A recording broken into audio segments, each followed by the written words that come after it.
अस्सलाम वालेकुम। मैं हूँ Noori from the art of satisfaction. आज हम आपसे शेयर करने जाने वाले हैं एक बहुत ज़रूरी पैगाम।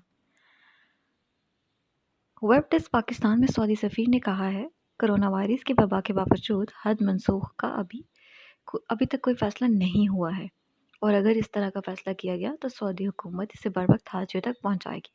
ये बात पाकिस्तान में सऊदी सफ़ीर नवाफ बिन सईद अल मलकी ने एक इंटरव्यू में बताई। उन्होंने कहा, मैं सबको यकीन दहानी करवाना चाहूँगा कि खुदाए बुज़ुर्ग बरतर ने हमारी दानिशमंदाना हुकूमत को हरमैन शरीफ और अल्लाह के मुक़द्दस घर हाज़िर होने वाले हाजियों की खिदमत की तौफ़ीक बख्शी है, और यह हुकूमत बिलाशुबा हमेशा हर साल हाजियों के लिए बेहतरीन खिदमत पेश करने की कोशिश करती है और इनके तहफ़्फ़ुज़ के लिए भी हमेशा कोशां रहती है।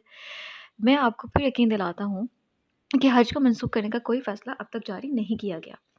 इस सवाल पर कि पाकिस्तान में सऊदी अक़ामा रखने वाले कई लोग परवाज़ों की मनसूखी की वजह से सऊदी अरब वापस नहीं जा सके, तो क्या इनकी नौकरी महफूज रहेगी? सऊदी सफ़ीर ने कहा था कि ऐसे तमाम लोग जिनके पास नाफिज अल अमल अकामा और कानूनी एग्जिट मौजूद है, वो परवाज़ों की बहाली के वापस सऊदी अरब जा सकेंगे। तो लिहाजा आप सबको ये खुशखबरी सुना दी गई है कि वहाँ पर अभी तक फ़्लाइट्स को कैंसिल नहीं किया गया है। लिहाजा आप दुआ कीजिए कि जैसे ही कोई बेहतरी हो, वापसी का कोई रास्ता मिल जाए। Thank you. Don't forget to subscribe, like and share, and don't forget to comment on my channel. Thank you.